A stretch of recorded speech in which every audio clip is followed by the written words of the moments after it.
أمة أخرجت للناس تأمرون بالمعروف وتنهون عن المنكر وتؤمنون بالله ولو آمن أهل الكتاب لكان خيرا لهم منهم المؤمنون وأكثرهم الفاسقون۔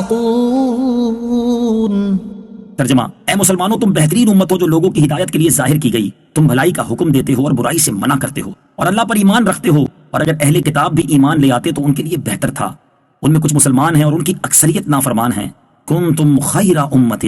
تم بہترین امت ہو۔ یہودیوں میں سے مالک بن سیف اور وہب بن یہودا نے حضرت عبداللہ بن مسعود وغیرہ صحابہ کرام رضی اللہ تعالی عنہم سے کہا کہ ہم تم سے افضل ہیں اور ہمارا دین تمہارے دین سے بہتر ہے۔ اس پر یہ آیت نازل ہوئی اور اللہ تعالیٰ نے امت محمدیہ کو تمام امتوں سے افضل قرار دیا۔ حضرت علی المرتضیٰ کرم اللہ تعالی وجہہ الکریم سے روایت ہے کہ حضور پر نور صلی اللہ تعالی علیہ وآلہ وسلم نے ارشاد فرمایا، مجھے وہ کچھ عطا کیا گیا جو کسی اور نبی کو عطا نہیں کیا گیا۔ ہم نے عرض کی، یا رسول اللہ صلی اللہ تعالی علیہ وسلم وہ کیا ہے؟ ارشاد فرمایا، روب کے ساتھ میری مدد کی گئی، مجھے زمین کی کنجیاں عطا کی گئی، میرا نام احمد رکھا گیا، میرے لیے مٹی کو پاکیزہ کرنے والی بنا دیا گیا اور میری امت کو بہترین امت بنا دیا گیا۔ اس امت کا اتحاد شرعی دلیل ہے، چونکہ یہ بہترین امت ہے اس لیے اس امت کا اتفاق و اتحاد بہت بڑی دلیل شرعی ہے۔ جو اس سے ہٹ کر چلے وہ گمراہی کے راستے پر ہے، چنانچہ قرآن پاک میں ہے، ومن يشاقق الرسول من بعد ما تبين له الهدى ويتبع غير سبيل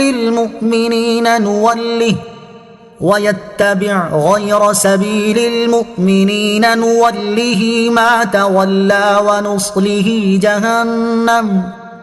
وساءت مصيرا۔ ترجمہ: اور جو اس کے بعد کی اس کے لیے ہدایت بالکل واضح ہو چکی رسول کی مخالفت کرے اور مسلمانوں کے راستے سے جدا راستے کی پیروی کرے تو ہم اسے ادھر ہی پھیر دیں گے جدھر وہ پھر گیا ہے اور اسے جہنم میں داخل کریں گے، اور وہ کتنی بری لوٹنے کی جگہ ہے۔ ترمذی شریف میں حضرت عبداللہ ابن عمر رضی اللہ تعالیٰ عنہما سے روایت ہے، سرور کائنات صلی اللہ تعالیٰ علیہ وسلم نے فرمایا، اللہ تعالیٰ میری امت کو گمراہی پر جمع نہ کرے گا، اور اللہ تعالیٰ کا دست رحمت جماعت پر ہے، اور جو جماعت سے جدا ہوا وہ دوزخ میں گیا۔ بنی اسرائیل اور امت محمدیہ کی افضلیت میں فرق۔ اس آیت میں ہمارے آقا علیہ الصلوۃ والسلام کی امت کو تمام امتوں سے افضل فرمایا گیا، اور بعض آیات میں بنی اسرائیل کو بھی عالمین یعنی تمام جہانوں سے افضل فرمایا گیا ہے، لیکن ان کا افضل ہونا ان کے زمانے کے وقت ہی تھا، جبکہ حضور سید المرسلین صلی اللہ علیہ وسلم کی امت کا افضل ہونا دائمی ہے۔ نیکی کی دعوت دینے کی ترغیب۔ یاد رہے کہ نیکی کی دعوت دینا وہ عظیم منصب اور عہدہ ہے جو اللہ تعالیٰ نے اپنے انبیاء کرام علیہ الصلوۃ والسلام کو عطا فرمایا، اور جب اللہ تعالیٰ نے اپنے حبیب صلی اللہ علیہ وسلم کو مبعوث فرما کر نبوت کا دروازہ ہمیشہ کے لیے بند کر دیا تو اس نے اپنے حبیب صلی اللہ علیہ وسلم کی امت کو اس منصب سے سرفراز فرما دیا،